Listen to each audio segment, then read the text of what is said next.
New to spinner racks this week and next week is Dreadful Analekta by Poor Man's Press. These are written by C.M. Eddy Jr. and drawn/adapted by Oscar Romero. These are already available at our spinner rack at Bigfoot Bud and will be coming to our other spinner racks and shelves of comic shops starting next week. So what these are is they were short stories that were written by C.M. Eddy Jr. early in the 20th century, and have recently been adapted and drawn by Oscar Romero. This is going to be a 5-issue miniseries in total, but if you'll notice, there's no issue numbers because these are self-contained one-shots that adapt one of C.M. Eddy Jr.'s short stories. So normally, when I see this much text on the side of a comic, I don't bother with it.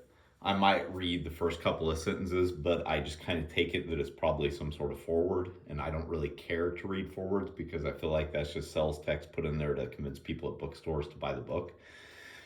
This one I actually read, and I'm really glad I did because it gives a lot of details about the publication of this issue, The Loved Dead. You see there's some really, really pretty ink work being done by Oscar in this. This is high-end fiction, very high-end. It's incredibly well done. The writing is really good. The artwork is really good. And this is a story that I think it's fair to say will stay with you when you read it. It's not necessarily for the faint of heart, and it's not hardcore horror like you're used to these days, but it's disturbing.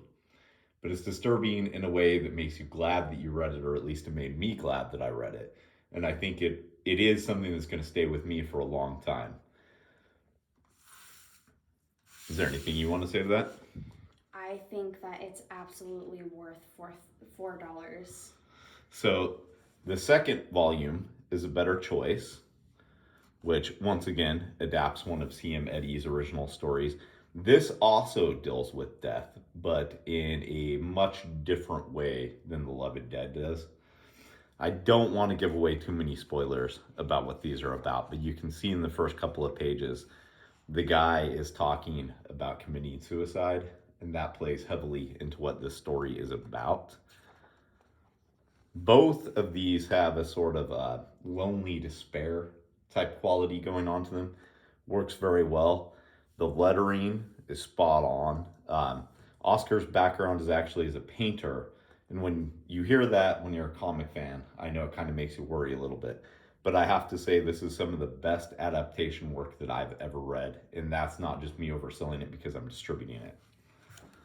So once again, these are already available at Bigfoot Bud. They're going to be joining our other spinner racks starting this coming week. If you don't live in an area that has one of our spinner racks, any comic shop can order these for you. So just tell your comic shop to head over to comicsmainstream.com. If they don't have an account with us already, it's really easy to set up. They can just send us a message. We'll get them set up within minutes, and then they can order these. I give these a high recommendation forever for whatever that's worth, since I'm also the one distributing them. But I wouldn't say that if I didn't believe it. So let's see, is there anything else to say? Not that I can think of. All right. Follow us on Instagram, Facebook, Twitter. Follow Poor Man's Press. And I'm very much looking forward to the third installment in these.